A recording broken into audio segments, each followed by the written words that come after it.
అందరికీ నమస్కారం. ఇప్పుడు నేను పాడబోయే పాట గోరంత దీపం అనే చిత్రంలోనిది. సుశీలమ్మ గారు పాడినారు. సంగీతం కేవి మహాదేవన్ గారు. ఈ చిత్రం దర్శకత్వం బాపు గారు వాణిశ్రీ గారి మీద చిత్రీకరించారు.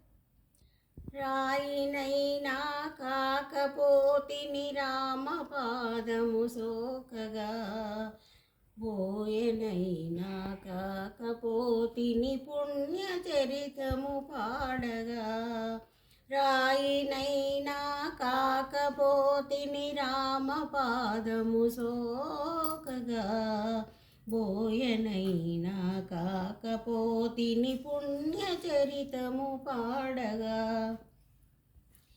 పడవనైనా కాకపోతిని స్వామి కార్యము తీర్చగా, పాదుకైనా కాకపోతిని భక్తి రాజ్యము నేలగా, అడవి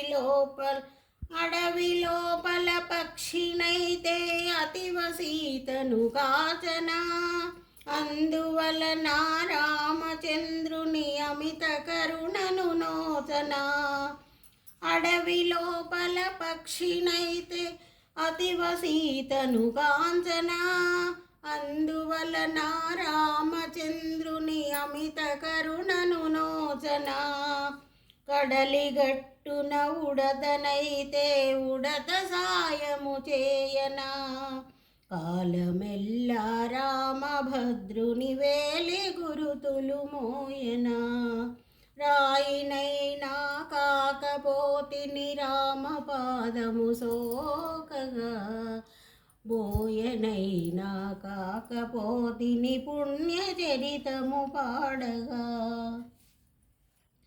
కాకినైనా కాకపోతిని ఘాతుకమ్మును చేయుచు, గడ్డిపోచను శరము చేసే ఘనత రాముడు చూపగా, కాకినైనా కాకపోతిని ఘాతుకమ్మును చేయుచు, గడ్డిపోచను శరము చేసే ఘనత రాముడు చూపగా, మహిని అల్పజీవులే ఈ మహిమలన్నీ చూపగా, మనిషినై జన్మించినానే మత్సరమ్ములు రేపగా, మదమత్సరమ్ములు రేపగా, పడవనైనా కాకపోతిని స్వామి కార్యము తీర్చగా, పడవనైనా కాకపోతిని స్వామి కార్యము తీర్చగా,